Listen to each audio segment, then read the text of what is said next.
Hello friends, ಎಲ್ಲರಿಗೂ ನಮಸ್ತೆ. Welcome to KR Kannadiga.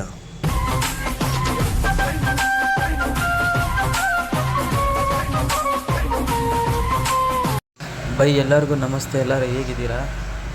Zomato online ಬಂದಿದ್ದೀನಿ. ಬಂತು ಒಂದು ಆರ್ಡ್ರು. ಇಲ್ಲೇ ಪಕ್ಕದಲ್ಲೇ ಐತೆ, ಪಿಕಪ್ ತೊಗೊಂಡ್ಬಿಡೋಣ.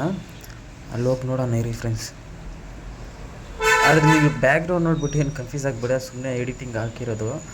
ಈಗ ನಾನು ಸಂಜೆ 7 ಗಂಟೆ ಆಗೈತೆ. ಇಲ್ಲಿ ನೋಡಿ ಬಂದಿದ್ದೀನಿ ನಾಳೆ. ಸೆಕೆಂಡ್ ಫ್ಲೋರಲ್ಲಿರೋದು. ಇದು ಏನೋ ಕರ್ಮ ನನಗೆ. ಪ್ರತಿಯೊಂದು ಹೋಟೆಲ್ಗೋರು ಸೆಕೆಂಡ್ ಫ್ಲೋರು ಥರ್ಡ್ ಫ್ಲೋರಯ್ಯ. ಇಲ್ಲಿ ಬಂದ್ರೂ ಇಷ್ಟು ನೋಡ್ರಿ, ಯಾರು ರೈಟರ್ಗೆಲ್ಲ ಇಲ್ಲ. ಏನು ಮಾಡೋಲ್ಗರ ಈ ಮಲೆಗೆ.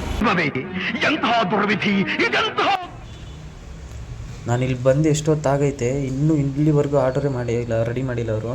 ಇಲ್ಲಿ ಬಂದು 10 ನಿಮಿಷ ಆಗೈತೆ, ಆಗಲೇ ಕೊಟ್ಟವನು. ಇವಾಗ ಕೊಟ್ಟವ್ ನೋಡಿ. Congratulation brother. ಇದು ಚಕ ಅಂತ ಮಾಡಿಬಿಟ್ಟು ಹೊಂಟೋಗೋದೆ. ನಾನೇನು 1 ಅವರ್ ಮಾಡೋಣ ಅಂತ ಬಂದೆ. ಇನ್ನೂರ 1 ಅವರ್ ಆಗಂಗಿಲ್ಲ, ಇದಕ್ಕೆ 1 ಅವರ್ ಆಗೋಯ್ತು. ಈಗ ಇದು ಕೊಟ್ಟಿದ್ದು 10 ನಿಮಿಷ. ಇದನ್ನ ಎತ್ಕೊಂಡೋಗಿ 3 ಕಿಲೋಮೀಟ್ರ್ ತೋರಿಸ್ತೈತೆ. 3 ಕಿಲೋಮೀಟ್ರ್ ಕೊಡಬೇಕಂತೆ. ಅದು ಕೊಟ್ಟಷ್ಟೊತ್ತಿಗೆ ನನಗೆ ಟೈಮ್ ಆಲೇ ಆಗೋಗುತ್ತೆ. 8 ಗಂಟೆ ಹತ್ತತ್ರ ಆಗುತ್ತೆ. ನಾನು ಇದೊಂದೇ ಲಾಸ್ಟು 1 ಅವರ್ ಇಲ್ಲ 2 ಅವರ್ ಮಾಡ್ಕೊಂಡು ಹೋಗೋಣ ಅಂತ ಅಂದ್ಕೊಂಡೆ. ಈ ಒಂದು ಆರ್ಡ್ರಿಗೆ 1 ಅವರ್ ಆಗಂಗೈತೆ ಗುರು. ಈಗ ಟೈಮ್ ಬಂದುಬಿಟ್ಟು 7, ಅಲ್ಲಿ ನೋಡಿ ಗಾಡಿಲೇ ನೋಡಿ 7:30 ಹತ್ತತ್ರ ಆಗೈತೆ. ನಿಮ್ಮ ಅಮ್ಮನ ಪಿಂಡ ಯಾವ ಬೋಳಿ ಮಗನಿಗೆ ಅರ್ಥವಾಗುತ್ತೆ. ಇದೇ ಸದ್ಯಕ್ಕೆ ಈ ಚಿಕ್ಕ ಬ್ಯಾಗ್ ಇಟ್ಕೊಂಡೆ ಮಾಡ್ತಾಯಿದ್ದೀನಿ. ಇವತ್ತಿನ ಅರ್ನಿಂಗ್ಸ್ ಬಂದುಬಿಟ್ಟು ಇಷ್ಟೇ ಗುರು ಆಗಿರೋದು.